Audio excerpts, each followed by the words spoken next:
Creed en sus profetas. Jueves 16 de octubre 2025.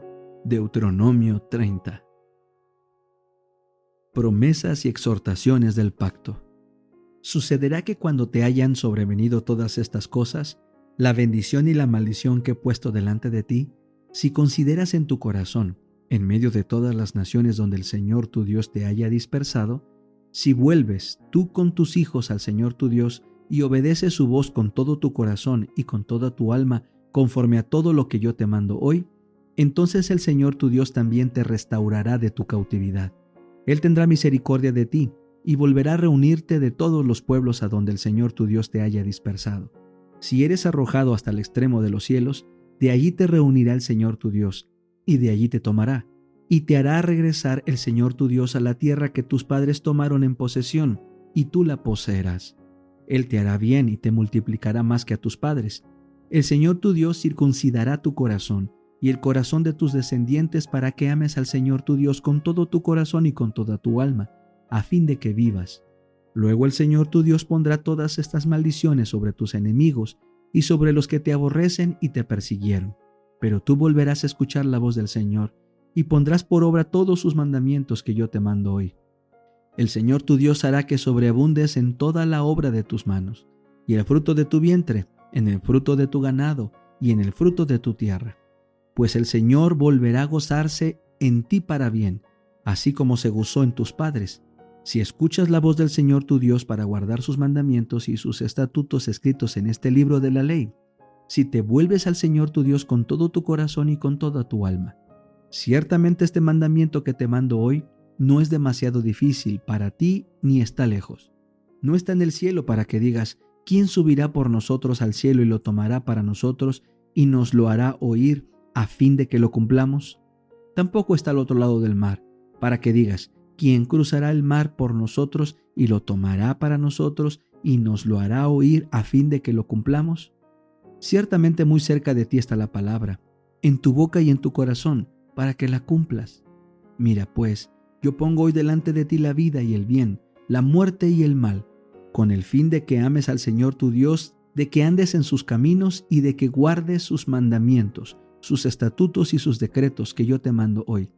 Entonces vivirás y te multiplicarás, y el Señor tu Dios te bendecirá en la tierra a la cual entras para tomarla en posesión. Pero si tu corazón se aparta y no obedeces, si te dejas arrastrar al inclinarte ante otros dioses y les rindes culto, yo les declaro hoy que de cierto perecerán. No prolongarán sus días en la tierra a la cual cruzando el Jordán entrarán para tomarla en posesión. Llamo hoy por testigos contra ustedes a los cielos y a la tierra, de que he puesto delante de ustedes la vida y la muerte, la bendición y la maldición.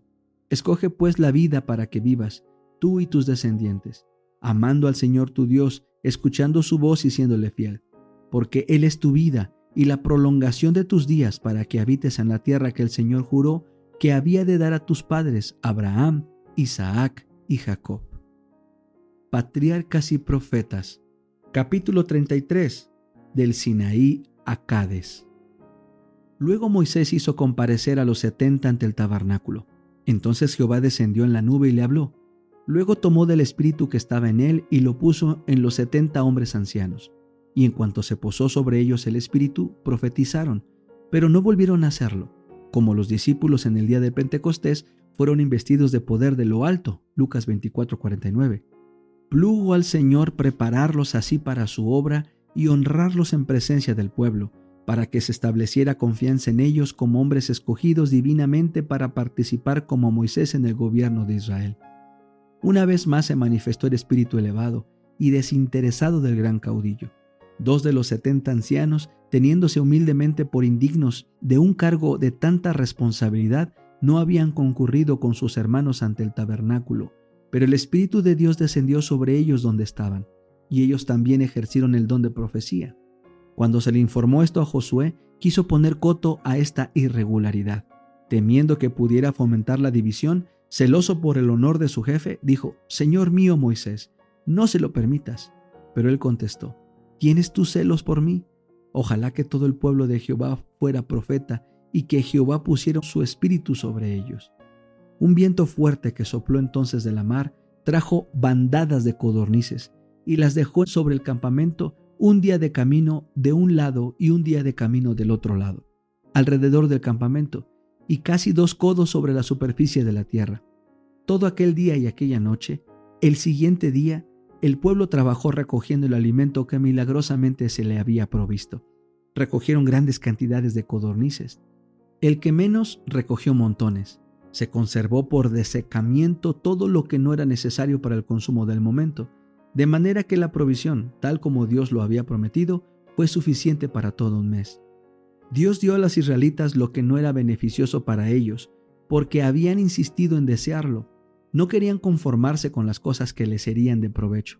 Sus deseos rebeldes fueron satisfechos, pero se les dejó que sufrieran las consecuencias. Comieron desenfrenadamente y sus excesos fueron rápidamente castigados. Hirió Jehová al pueblo con una plaga muy grande.